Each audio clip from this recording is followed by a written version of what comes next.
सबसे पहले तो मैं जीतने वाले प्रत्याशी को बधाई देती हूँ और जो मेरे कार्यकर्ता समर्पित भाव से लगे रहे हैं और मुझे लग रहा है कि 4.5 लाख के ऊपर वोट फतेहपुर की जनता ने दिया है।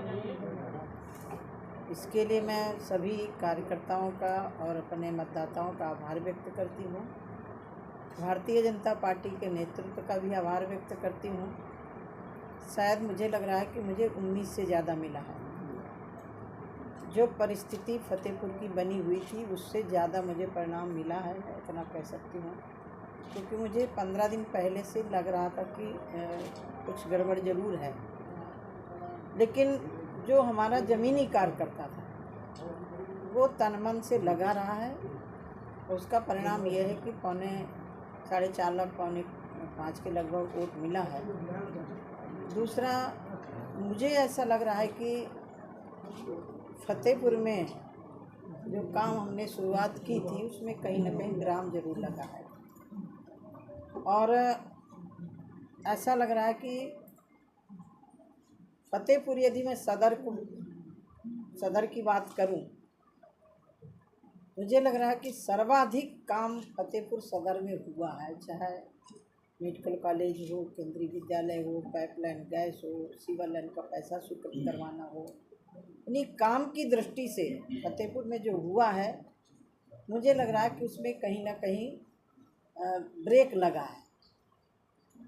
उम्मीद करती हूँ जो चुनाव जीते हैं इस काम को आगे बढ़ाएं। मेरी उनके लिए शुभकामना है। बीते 10 वर्ष से आप सांसद रही हैं, आप फतेहपुर से क्या आप दूरी बनाएंगी? नहीं, मेरा कार्यकर्ता जो मेरे लिए खड़ा रहा, मैं क्यों दूरी बनाऊँ? मैं तो परिवार मानती हूँ अपने कार्यकर्ता को, अपने फतेहपुर वासी को। मैं कभी मेरी दूरी नहीं होगी। दूरी मेरे भाइयों से नहीं होगी, मेरी बहनों से नहीं होगी, कभी ना हुई है ना होगी। चाहे मैं चुनाव लड़ूँ ना लड़ूँ, मैंने जो फतेहपुर से संबंध बनाया वो संबंध हमेशा रहेंगे।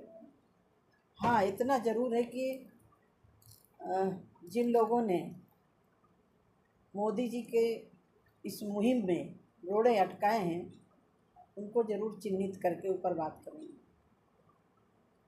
यूपी में सीटों को नुकसान हो रहा है लेकिन सरकार इंडी फिर से बना रही है। सरकार तो बन रही है, दम से बन रही है। सरकार बनेगी और जो फतेहपुर के लिए काम की आवश्यकता होगी, केंद्र से प्रदेश से लाने की आवश्यकता होगी, हम जरूर उस फतेहपुर के लिए लाएंगे, क्योंकि फतेहपुर की जनता ने मुझे दोबारा यहाँ से सांसद बनाया और सांसद नहीं, बड़े मार्जिन से बनाया है। इस बार भी मार्जिन था क्योंकि अन्य कैंडिडेट कोई था नहीं। 1 to 1 2 पे 2 हुआ है चुनाव, तो 2 में से कोई जीतता ही है।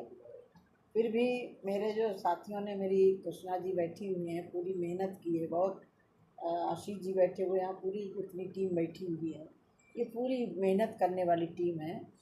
उनके लिए तो मैं सांसद नहीं रहूँगी तो भी सरकार है, सरकार के नाते जो भी संविधान बदलना और आरक्षण जैसा मुद्दा जो है, मुझे लगता है, देखिए, ये एक जिस तरह से अफवाह फैलाई गई, माननीय प्रधानमंत्री जी ने सीधे कहा था कि संविधान में भी दूसरा जन्म लेके आ जाऊँ तो भी नहीं बदल सकते हैं। बाबा साहब के संविधान को कोई बदल नहीं सकता है। लेकिन कभी कभी जनता का मूड है, जनता किसको चुनती है, जनता के मूड को हम नहीं उस पर सवाल खड़ा करते हैं। लेकिन हाँ, फतेहपुर का विकास जरूर होगा।